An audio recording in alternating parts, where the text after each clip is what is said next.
You can do it. You can go create. Just get to it. I promise you'll feel great.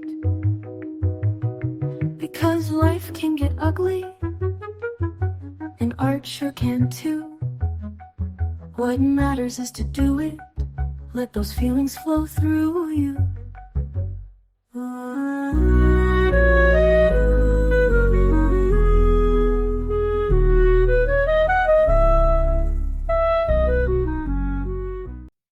Hello! Welcome back to the Ugly Podcast. It's me, your host, Laura Alexander. I use they, them pronouns. And I'm excited to have a great guest for you all today. For anybody who's new to the podcast, I'm just your white, non-binary, curly-headed weirdo with, today I've got my square glasses on, got a green shirt on that says art is vital for survival. Shout out to Alyssa, who was on this podcast previously. And I think, actually, now that I'm thinking about it, I swear I wore this shirt the last time I recorded. So maybe it's just my uniform for the podcast now. I don't know.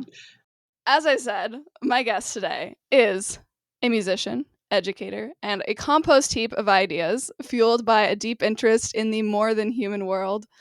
You might see her on stage with bands or solo projects or in their teaching studio, but it's just as likely to catch them among the unruly bottles of fermentation projects in the middle of a landlord unsanctioned lawn massacre, meadow planting project, or at Owen Beach, trying her hardest to breathe like a seal. Welcome. Would you please Thank you. would you please introduce yourself with your name, your pronouns, and a brief visual description? Thank you so much, Laura. It's so good to meet you here today. And yeah, my name is EJ Crocker. I use she, her, or they, them pronouns. I'm a white, non-binary trans femme at this point, sitting on top of my roof because my house is a little spicy today. And yeah, it's a beautiful day out here. I'm wearing a green hat with a red flower and my favorite shirt, which is like a kind of like tie-dyed clouds. Yeah, and I'm just glad to be here. Thank you for the brilliant introduction. Of course, I am curious how does one breathe like a seal? Do you have to like close your nostrils like they do? I'm trying to figure it out. If anybody has answers, I feel like I've been getting a lot of inspiration recently from there's a book by Alexis Pauline Gumbs called Undrowned. And the byline is like lessons on Black feminism from marine mammals. And there's this Ooh. chapter on breath that's just like, oh, as somebody who has like a few different breathing practices and sitting meditation, and I don't know, when I'm running, and it's just such a different approach to, I don't know, like thinking about breathing and storing and breathing and duration. And I'm just a little baby. I can't hold my head underwater for much more than like 30 seconds when it's cold. So I think that's mostly aspirational. Yeah, absolutely. I love it. Thank you so much for agreeing to come on today. We met through one of your bandmates, Jade Monroe, who I had on this podcast a couple months ago. And we just got to chatting after one of your shows, and you agreed to come hang out for a bit. Super cool. It sounds like you talk about my favorite things, which is great. And I'm a yapper. So Perfect. We love a yapper because okay, funny enough, like I have this podcast, right? But like if you're hanging out with me on a normal day, like I'm not very talkative. Like, feel that. So it is. I'm glad you're a yapper. This spring bubbles forth under exceedingly specific conditions. Yes, it does. Yes. I remember the first time when I first started this podcast, and I was still in my straight married era. So I was still amongst all of my like straight friends who I've kind of like disconnected with since the divorce and whatnot. But when I first started the podcast, one of the guys that I was friends with was just like you don't talk. Like how are you going to have a podcast when you don't talk? And I'm just like, and this is, it's pretty clear why I'm not friends with those people anymore. But clearly I thrive here. This is my happy place. So I'd love to just dive in. I want to know about you and your relationship to your creativity. And I always like to pose this as kind of a silly question of if your relationship to creativity had a story arc or a relationship trope, what would it be? Oh, I love that. I love that idea of a relationship trope with that. I think I definitely have a story arc. And I remember it's so good to be on a podcast talking about like, ugly art.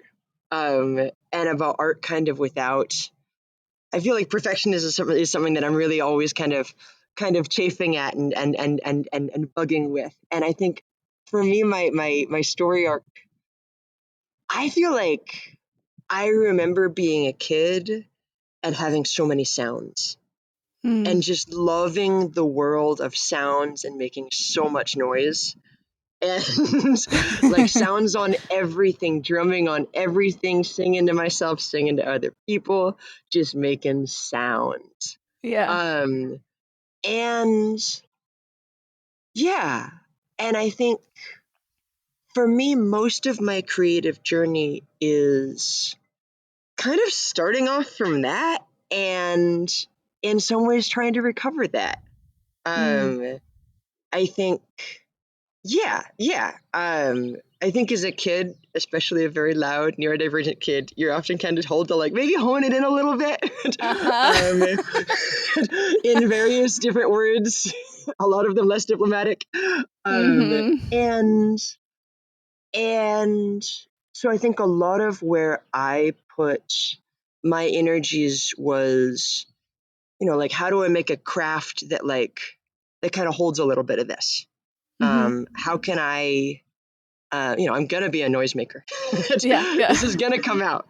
But what are the ways that is, I don't know, like going from noise to music? I think is a very kind of, it's a funny little philosophical questions about like where does one end and where does another begin?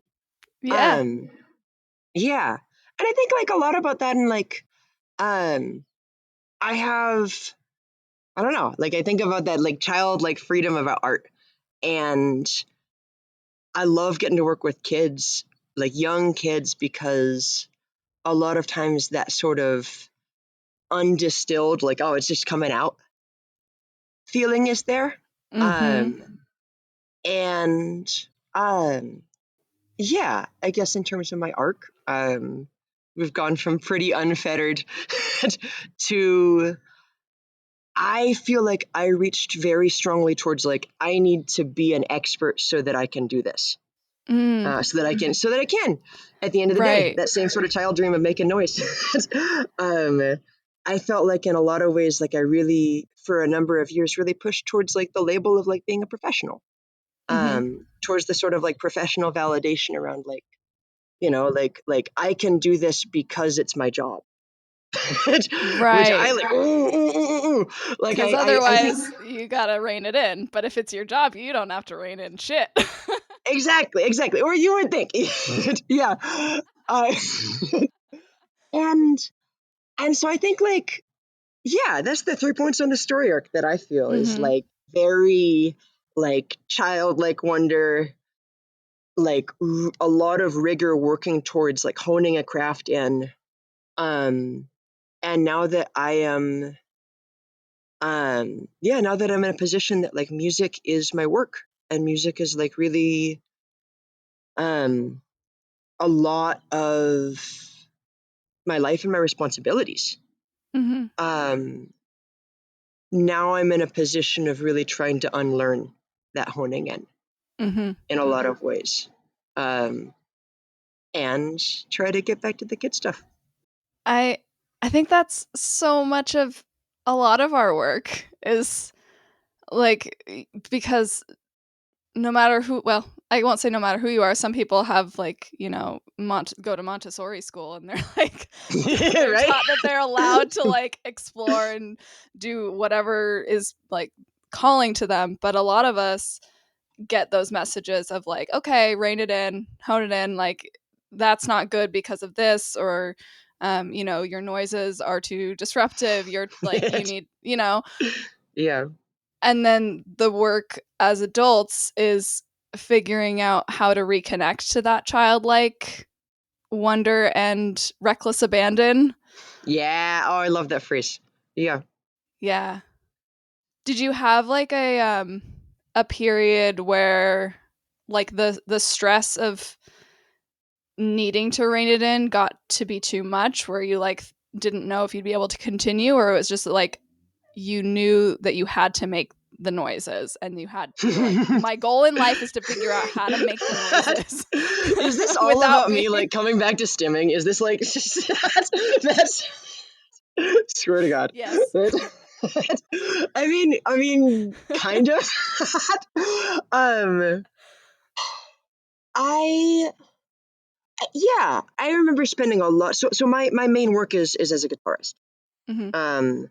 And I think yeah, yeah.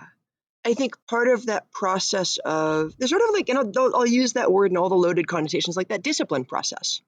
Mm-hmm. Of like you learn a craft and you learn it like a sort of like pretty traditional way. And all of the sorts of like strictures with that.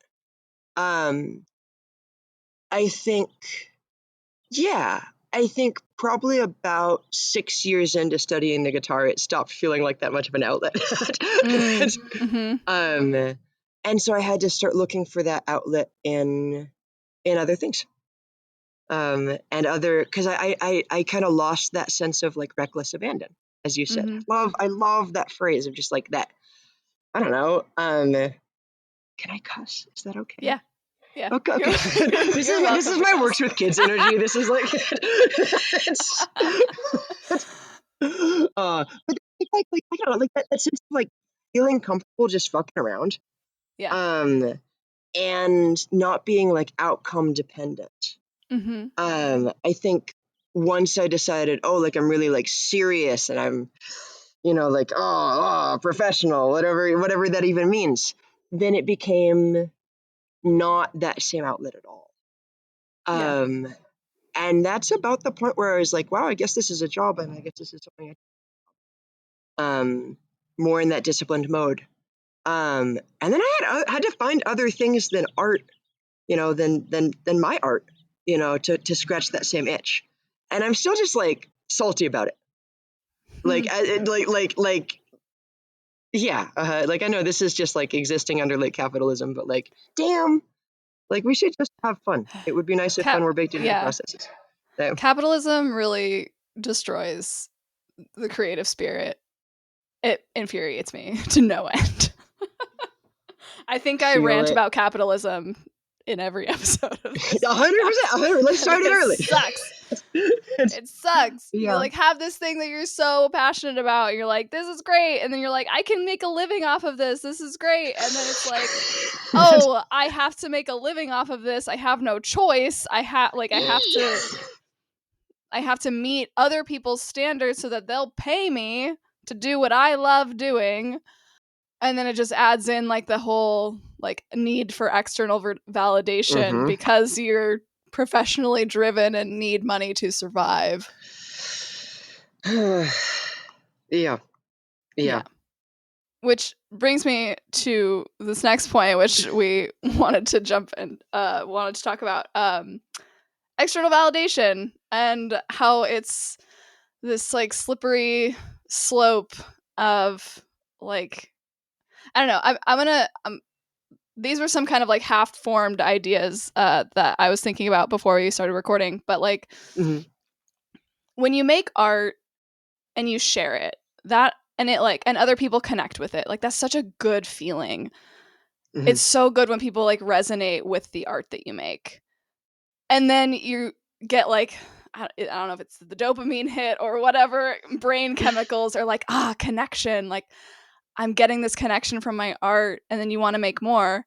But then if you start to direct your art for that feeling, then you lose some of the connection with yourself and why you're making art in the first place.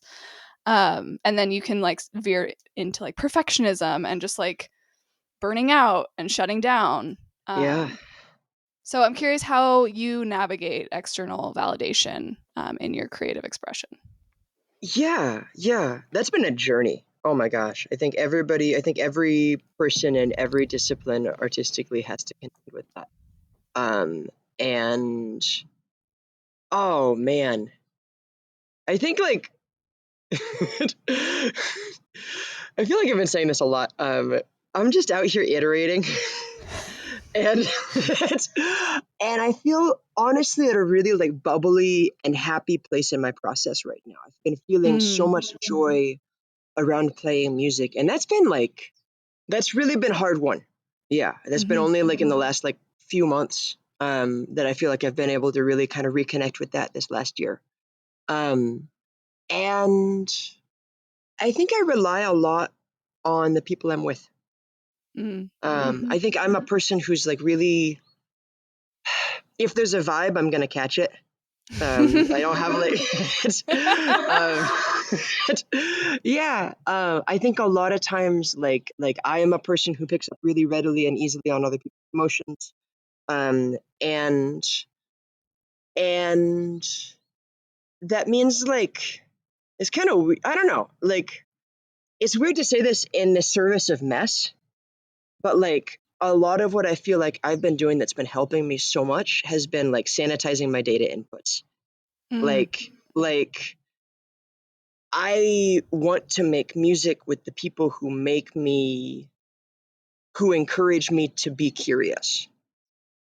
I want to Yeah. make music for the people who who already like hear me and pick up on it. Mm-hmm. And I think being able to lean into that recently, often mostly kind of circumstantially, like, like some months are like, oh, that's a really good month. These like opportunities came up. It's great.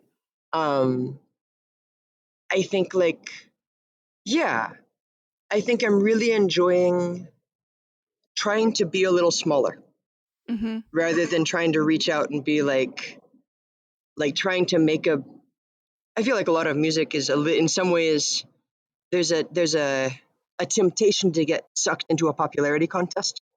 Yeah. um, there's a temptation to like kind of judge yourself on like, oh, how many people did I draw out to this show? How many likes on Instagram or something. And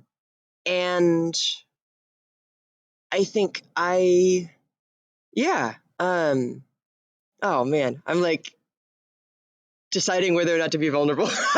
That's always a hard choice. Yeah. Can I just be like really real about that? Yeah, please. I feel like I'm kind of like holding stuff back, and I think this is honestly like a really important part of my story, Mm-hmm. which is yeah, like it's still tricky to talk about. I think this is kind of the first time that I've talked about this publicly. Should I do like a trigger warning? Is that like Sure, yeah, that'd be good. okay? Yeah. Like some mention around sexual assault um, from an artistic mentor, Mm. um, and yeah. Um, I don't want to go too deep into that, but I think that was really kind of a make or break point for me around external validation. Um, and a lot of my energy up to the point of that happened had been very directed towards, um, towards following that person in a lot of ways. And um, when I figured out that what was happening was really deeply unhealthy, and I just like really yeah, I had to drop a lot of things, kind of all at once. And I wound up taking about a 2-year hiatus from making art, from playing music. I still taught guitar, which is an interesting relationship to have when you don't feel able Mm-hmm. to play, but you still teach. Yeah. Um, and I am really proud of waiting. Yeah. I'm really proud of being receptive to being called back in. I'm really proud of the community that I found that I could really authentically trust. And so a lot of what I feel like I want to get at when I say like sanitize your data inputs, be around people who encourage you to be you in the ways that you want to be seen, in the ways that you want to be heard and experienced, and who find joy in the things that like everything, like art is inherently uplifting. And self-expression is like one of those things we really can't do without. And Yeah. I think it's really, really true that if it doesn't feel right, you don't have to cling to it. There are so many other, like, let yourself follow what feels right. And it may take a long time. And it's worth it. Thank you so much for sharing that. That ability to step away and listen to what you need is so, so important, and not forcing yourself to continue doing something that you know is continuing to either like trigger you, traumatize you, take you further away from yourself. Yeah. Can I share a little tidbit? Yes, please.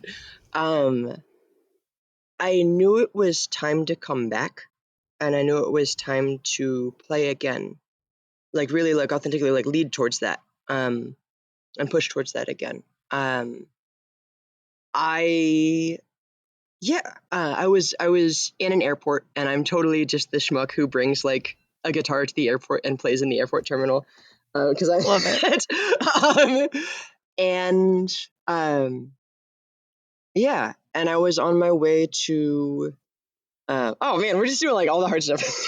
I was on the way to the last time that I was going to see my granddad. Mm. And he was on his deathbed at that point, and I knew that like music is something that like marks time, and music is something that really like music and ceremony are so tightly linked. Music is what we have to negotiate the difficult moments, Hmm. right? And so I was like getting ready for that and like deciding what songs I wanted to play and just like playing them very gently in the airport. And a woman came up to me as we were boarding and said, I had a headache as I was coming down to the like to the terminal, and I sat down next to you and my headache went away. And I still Aw. think that's like the sweetest, like I don't know, just like no expectations praise that I think I've just ever had. Just that sense Mm. of like something in me that I put out helped to calm something in her. Yeah. And then I was like, okay, all right, we're doing this. So that's Back in. yeah. Well, it's like that felt so much like I'll get kind of woo. That felt like a request. That felt Mm. like what I had to offer was something that was of value, that was resonant. And it's funny because that was external validation. Right. Right? Yeah. But it was also this like sweet call in, and I also already, I don't know, like I was still like those songs were enough for me already, you know? Yeah. That's so beautiful. Thank So you. glad that you got the call to come back. I am too. I think about that a lot. There's a lot of little graces, I think, around really tough moments that I think like retrospectively, I'm so loath to like I don't know, like share any story about like, oh, and that's what made it all worth it. Like, um, but like, I think the opportunity that arose from the crisis Mm-hmm. was for me to really find my own relationship to an art that had begun to feel not like my own, and to a craft that had begun to feel not like my own. And I'm just really grateful to all of the external circumstances, to the people who held me, and to the people like to the coincidences that that drew me back. I still feel like it's just one of those. It feels like an accident that I am so grateful for every single day. Wow. I think I need to take a second. I'm sorry. I'm also. Like, oh. I should have warned you. I'm like, I'm gonna cry. It's No. but I love it. I'm so glad that you were willing to be that emotionally vulnerable here, because like I don't expect people to get that vulnerable here. Like I know we talk about like vulnerable things. Creativity like inherently gets in touch to something very deep in your core.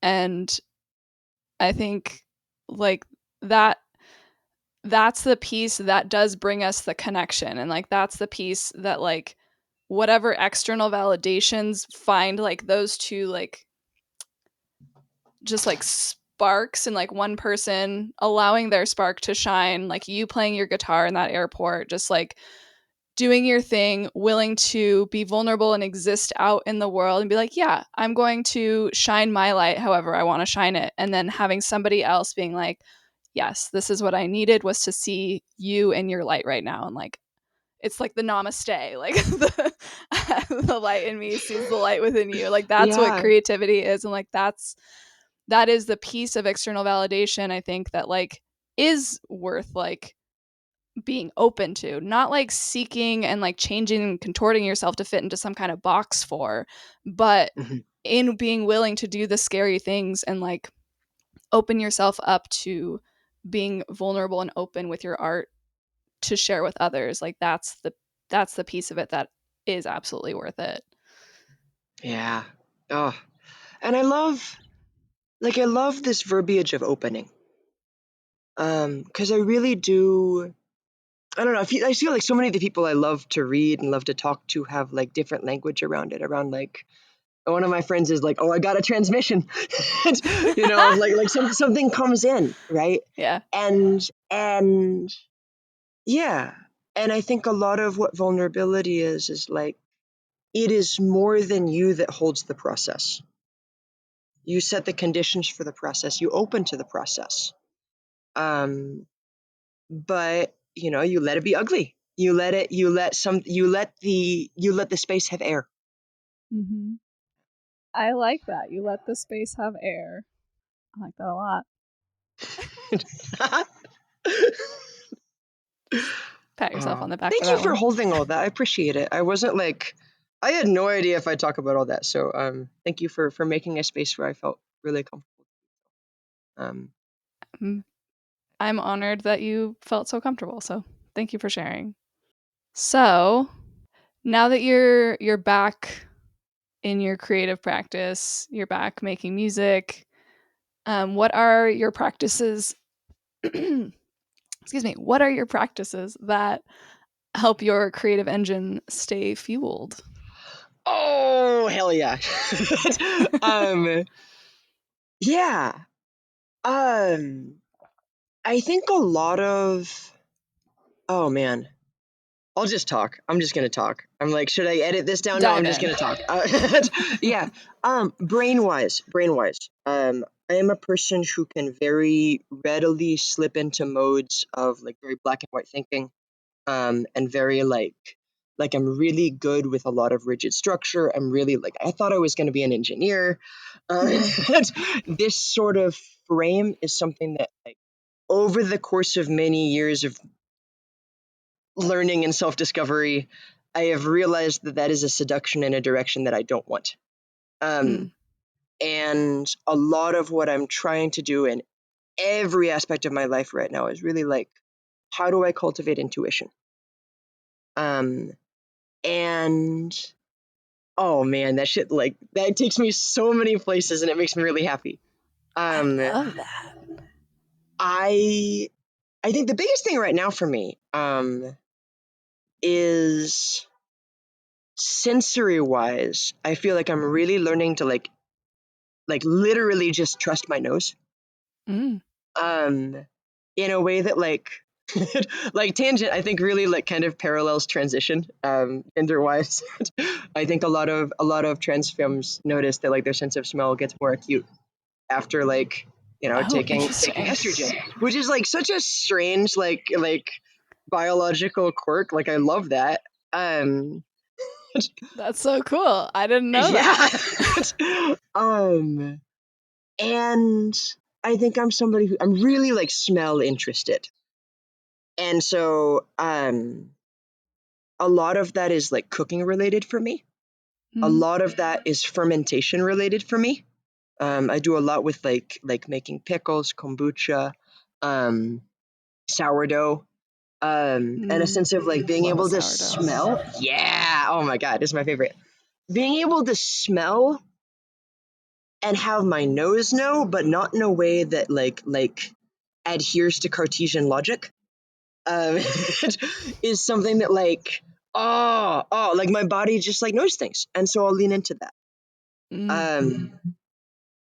I think also smell is like this elusive scent, right? Like I feel like if you like you get acclimated to smell very quickly, and so you really only have a few like good like inhales for your body to really like notice this sort of like first listen with your nose. And that's been such a like leaning into that and just really diving into sensitivity with that has been so straight up like goofy. um, like I always want to like double check with myself if I feel like I'm sounding too serious about this, but it's just goofy. It's like this total like first thought best thought relationship about Yeah. like engaging with the world and like how do I read this. It's just like okay. And I don't know, it's been wild. I've like found mushrooms by smelling mushrooms and following my nose. I've like I I found Sorry, I had to I scream for a second. yeah. I'm like it's this crazy like it's like again like so affirming. Gender wise, I'm like it's working. It's nuts. And it's really like a great way for me to just like get out of my head about like if I try to logic it out, it's gone. I don't have time for that. Yeah. Yeah. So that's one practice. I love this. I love a lot of things about this. Like finding practices that like sharpen your intuition, I think is one of the most valuable things we can do. Like especially so I grew up super religious, and religion tends to take us far away from our intuition. Yeah. And so it has taken so long for me to finally come back into my sense of intuition and like trusting my intuition. And so I love this idea of making it like turning it into a creative practice, into a goofy practice, into a scavenger hunt practice of finding fucking mushrooms. Like incredible. All of that. Just like the practice of like trusting your senses, trusting your body, trusting your interpretation of what's going on is all incredible and lovely. And also, I like that there's the focus and the emphasis on the goofiness, because like sometimes our first thought, our best thought is real dumb, like in the best sense So of just like fucking dumb. what why did I just think that? I don't know, but whatever, that's what's out in the world. 100%. 100%. I think my one thing that like I will advise, this is like both for myself and for anybody else. If first thought best thought is put it in your mouth, then maybe another thought is like I've had to learn that lesson a few times. It's like that's Those are the kids that ate glue in class. Just like, what is this? that was me 100%. Pace squad for life. Like that's like Play-Doh, put it in there. Crayons, exactly. nom on it. Mistake. You do not make the Play-Doh mistake more than once. You do not like. I may have made the Play-Doh mistake multiple times. I liked the taste of it. I don't know. Just, oh man, it was salty and weird. it's so salty. It's just like a little snack throughout your day. I don't know. Just immediate flashbacking to eating a lot of Play-Doh. Oh my god. Hell yeah. No judgment. Never any judgment. Oh. Amazing. I need to So drink yeah, some that's water. my practice, is like kind of just being a clown. That's one of them. Yeah, yeah, and it means the world to me. It's just been a lot of fun. Incredible. I guess actually, I want to say one more thing. Yeah, please. Please. And I want to say this as a person who has stopped and started meditating so many times, and as a person who has like stopped and started running so many times, and so many like there's so much like self-help adjacent things that are like just do the thing, and you're gonna live a better life. Do the thing, and find the thing that like you do because you like to do it. And then you'll like actually do the thing. Like I'm sure it's like Yeah. basic logic, but like, oh my god, like if a practice has to be right sized. Absolutely. Yeah. Absolutely. I mean, the number of times I've tried to get into running or get into like working out with like weightlifting or just going to a Hmm. gym, I hate running. I hate going to a gym. Like Hmm. the only way that I'm going to get myself to actually move my body is if I'm doing something I enjoy. So it like has to be like rock climbing or dancing or tennis or like something that I'm like with people and I'm interactive and yeah, Hell yeah. it's like challenging and fun. Not like I can't just work out for working out's sake. It doesn't work for me. I have tried so hard Hmm. on so many different Yeah. occasions. It's like find what you actually enjoy. Yeah, I absolutely second that. I have a question for you. And this is Yes. like for me, I'm like, is like the emphasis on do the thing that's not intrinsically rewarding because it may like is that also perfectionism culture? Mm. Mm-hmm. Can you I phrase feel that in a different way? I like oh yes hell yeah. and phrase it differently. Yeah, like I feel like a lot of oh we're back to capitalism, baby. Like this is like Bring it back. Bring us back. 100%. Yeah. Um, man. Okay. So capitalism is a really weird thing. It's a really weird ideology. It's really flexible, and it's incredible the depth to which you can wind up learning to co-opt everything that's like kind of important about life into this sort of like commodity form, into this sort of like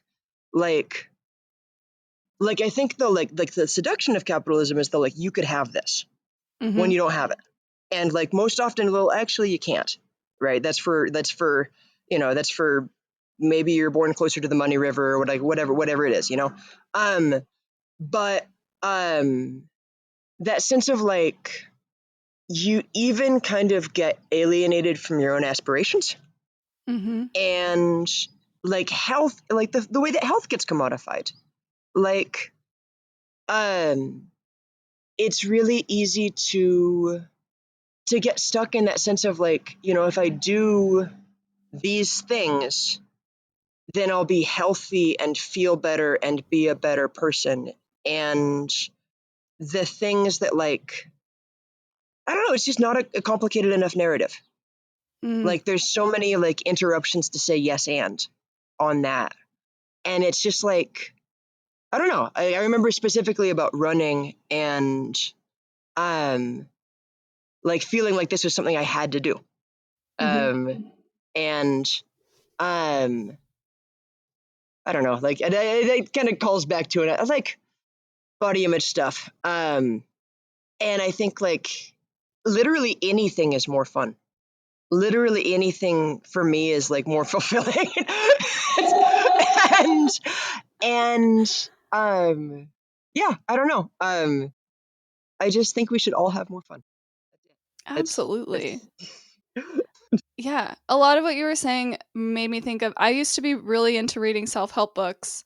And self-help books like they did help me a lot in my life and helped me like reframe some things, but like one of the things it also did was make me feel like I was never happy enough or I was never mhm, doing enough mhm, to and like there's like how do I want to phrase this?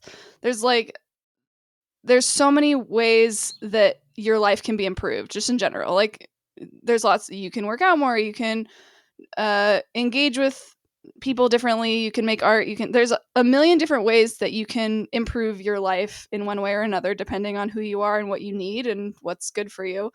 But like it feels like the generalized thing of like do this and you will be happier is just it's such bullshit. It's like you need that intuition piece, I feel like what, like you need to learn to listen to what you need and like pursue that in Mhm. a way that's not like perfectionistic, like this is going to make me happy, this is going to fix me. It's like, no, like what do I want to explore, what am I lacking, how can I bring more of this in, invite more of this in, Mhm. can I, like, will meditating help me, will running help, like will Mhm. those things bring me closer to myself and will I enjoy them? Mm, Yeah, You know, yeah, absolutely. And I'm going to say one more thing because I just can't stop. go for it. Bring you closer to yours. Absolutely. Oh, hell yeah. And it's like you're widening that space. I love that. And then also, so much of the and this is again I really appreciate the nudge that like, yeah, like some self-help books really helpful. Like Mm-hmm. I've learned a lot.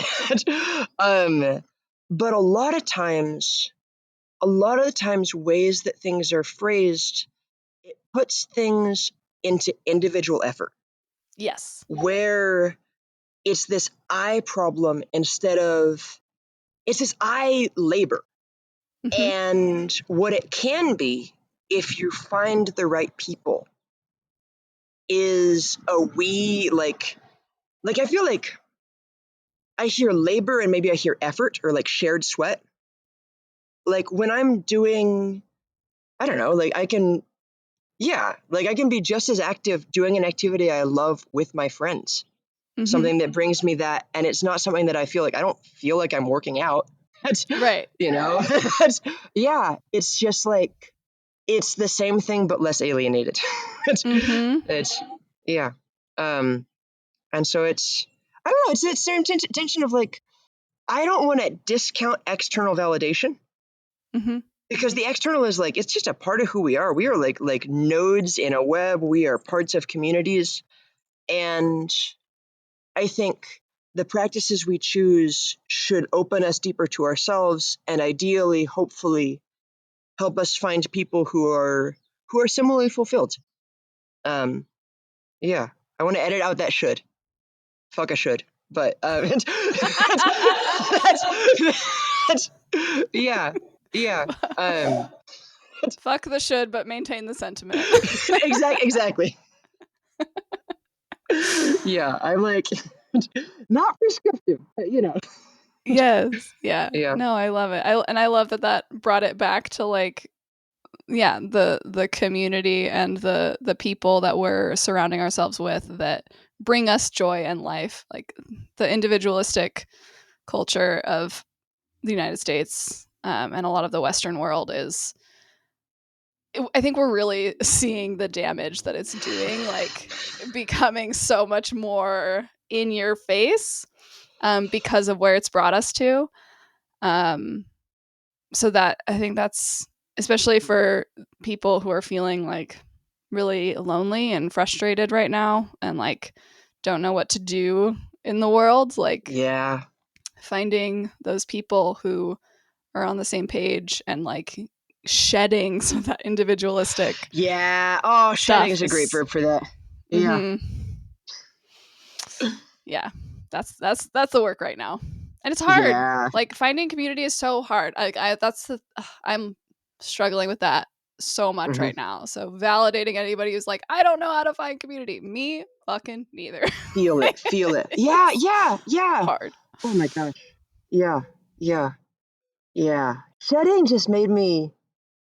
I'm just gonna follow a thought train. I'm so sorry. You have No, questions. I'm you're just doing. bobbing. I had like 3 questions. We already asked them. Like, go off. Hell yeah.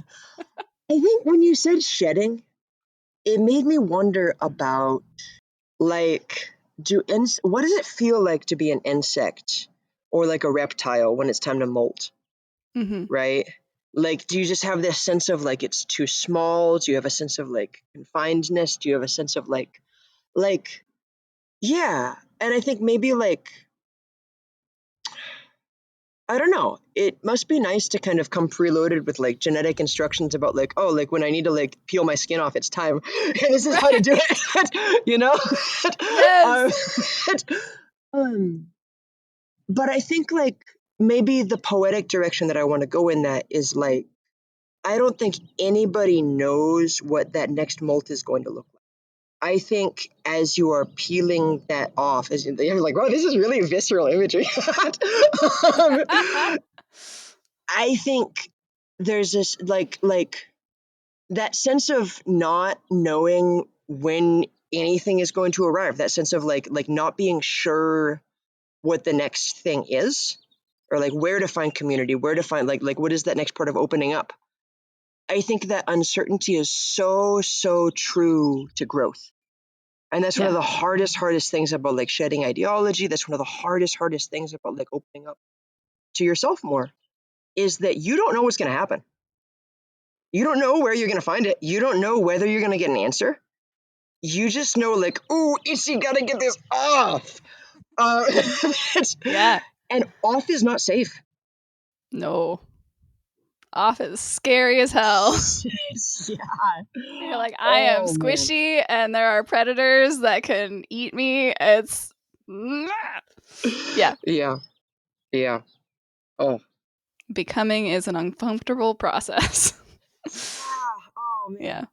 One of my favorite poems as a kid, I grew up in Denver, and there's a really dedicated slam poetry scene, and as a kiddo, as like, you know, like a didn't quite know exactly what flavor or, you know, direction of gay I was. Didn't quite know exactly like what brain I had, you know. Yeah. I felt so lucky to have gotten to meet Andrea. Oh, amazing. Oh, I love Yeah, Andrea Gibson. yeah. Oh. And just what you said there reminds me. There's a line in one of their poems of, oh, it's been so long since I've been back to this, but it just made me think so much of this, of a conversation with the sun, and the sun saying it hurts to become. And man, I'm just so glad to have been held by those words early, I think, Mm-hmm. and to have gotten to see them perform at the Mercury Cafe, which just got sold off. Salty. But yeah, Fucking capitalism. yeah. I mean, it's gonna be like a lesbian bar, so I'm like, like, I guess that's like. I'm more Maybe okay with that. that's less so a critique of capitalism, more so just a sadness of like things come to an end and things, Yeah. yeah. Yeah. Yeah. Yeah. Well, usually I take some time to make some art with people, but we were just chatting too much and we don't really have time. Oh my Unless gosh. you want to do like a 30-second like sprint, what can you Oh my make in God. 30 seconds? Oh my God. Okay, give Ugly me a art. sec. I'm so game for that. I'm also so on a roof right now. So, Oh yeah, I guess I should have asked if you like have some pen and paper with you. I have everything I need. I came prepared. Oh, you did? I'm Okay. also just on a roof, so it's gonna be a balancing act. Gotcha. Okay. This has been so good and so silly. This just really made me feel. I feel really good. Good. I'm so glad. I have also really enjoyed this. It's great. Okay, how am I gonna do this? I'm gonna put this. Oh, that's gonna slide. Will it sit on the chair? I think it will. I think it will. Yeah. That's just as a public safety announcement. If you don't have experience being on slidey surfaces, make sure that you have 3 points of contact at all times. That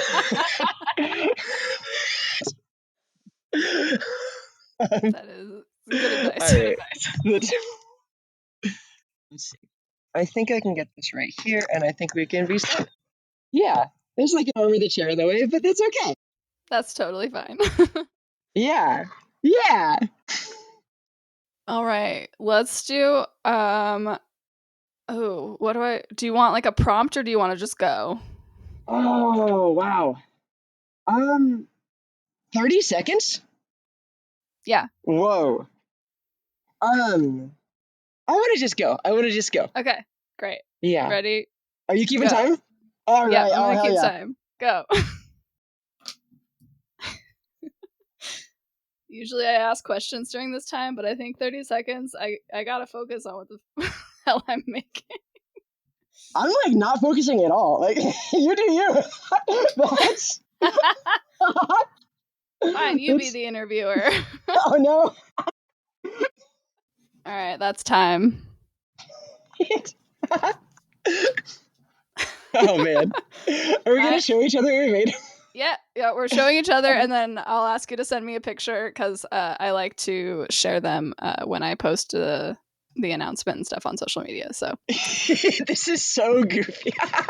This is like, I love I'm that. excited. Let's see it. Okay. It is just squiggles because I have some really, it might be too much glare here. Oh yeah, I see it.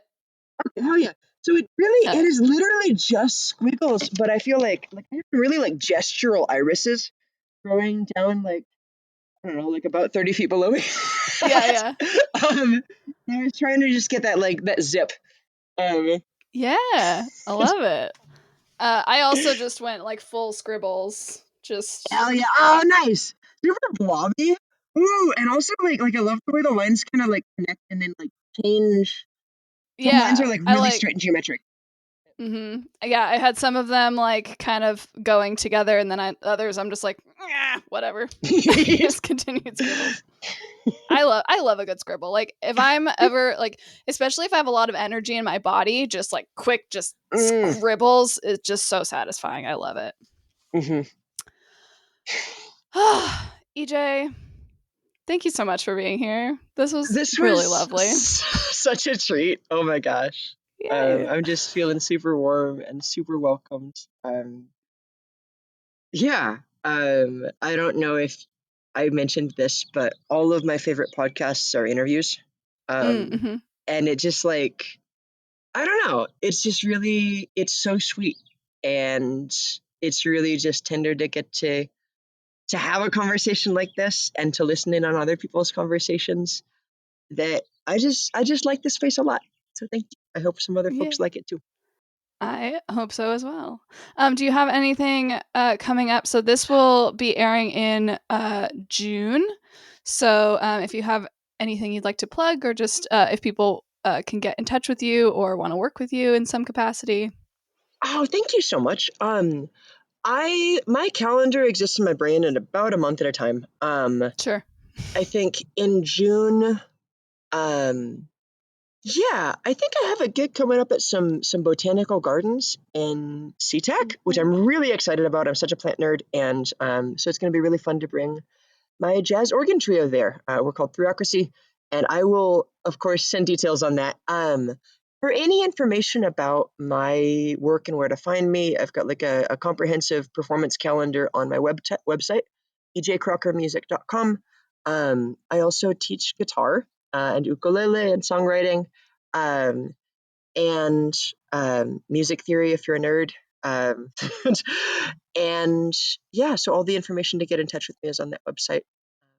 So thanks so much for giving me the space to do a little plug. Absolutely. Always want to promote my guests in whatever way I can. Thank you again. This was amazing. I hope all of you listening enjoyed it just as much as we did. And remember to go forth, make a mess, and keep it ugly, everybody. The Ugly Podcast is created by me, Laura Alexander of Scribe and Sunshine. It's produced and sort of edited also by me and written and directed by absolutely no one.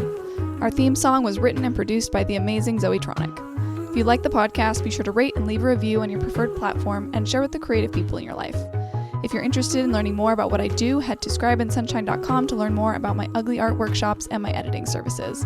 If you haven't yet today, I dare you to make that thing you've been thinking about making but have been too scared it's gonna be terrible. Make it terrible. And as always, keep it ugly. You can do it. you can go create. Just get to it. I promise you'll feel great.